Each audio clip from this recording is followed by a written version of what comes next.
Killing was starting to take its toll on me, so I got my wife involved. Black bags, a hacksaw and a shovel. The cashier looked at me funny as he had rung up all the items. "All you're missing is the lime," he said with a concerned look on his face. I nervously laughed as I handed him my credit card. "Cash or card?" the clerk asked. "Fuck it, I charge on my wife's card. I doubt she will mind." I grabbed all the stuff and made my way back out to the car. I loaded the stuff in the back seat before jumping in the driver's seat. "Are you sure you're up for this?" I asked. My wife put her hand on my leg before giving it a reassuring squeeze. "I can't keep letting you do this on your own, Mike." We drove for hours. We were making sure this time we were well out of the state.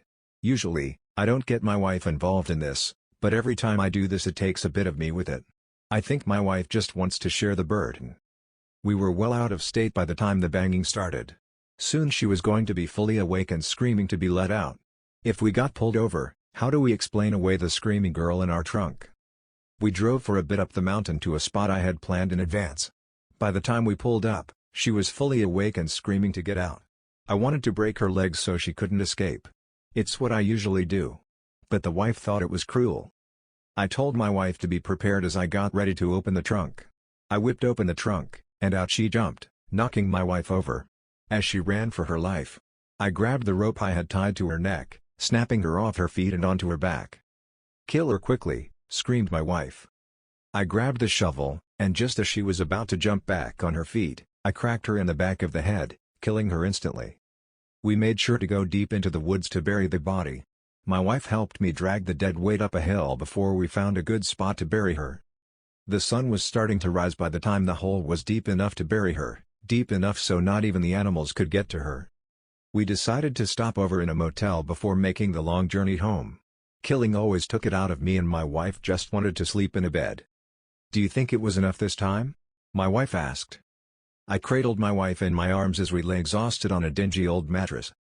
"I'm sure this will be the last time," I said, trying my best to reassure my wife, but I was doing this long enough to know that probably wouldn't be the case.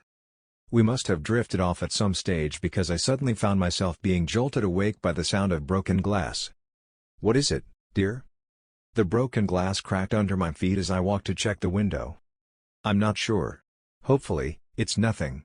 I didn't want to alarm her, but I knew from the blood on the window we weren't alone. I could hear the beating of my heart as I followed the trail of blood to the bathroom.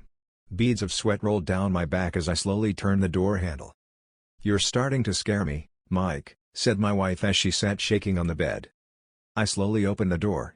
I could hear slow shallow breathing emanating from the darkness of the bathroom. My hand rattled with fear as I searched around for the light switch. She stood staring at her reflection in the bathroom mirror. She was black with the dirt from the hole we had just buried her in. "Why did you put me in that dark place? Don't you love me?" she said as her disjointed neck cracked as she turned to face me. I slowly backed up out of the bathroom. She opened her mouth and let out an unholy scream before lunging towards me. "Get the shovel," I screamed at my wife. I managed to subdue her on the ground as my wife ran into the room with the shovel. "I think you need to do what we talked about," said my wife as she handed me the shovel. I brought the blade of the shovel down hard on her neck, cutting her head from her body. I know, cutting up the body seems extreme, but it was my wife's idea after all. It was just something I could never stomach. But we have exhausted all ideas at this moment. When our daughter first died in a car accident it broke us. She was our only daughter, our world. Don't ask me how, but one night I came downstairs for a glass of water, and there she was just sitting there. We thought it was a miracle, but eventually, we had to face the truth. It wasn't our daughter that came back. The first few times I killed her, it killed me a little bit every time. It's been 20 years now since she first died. Hopefully cutting her body into pieces will do the trick.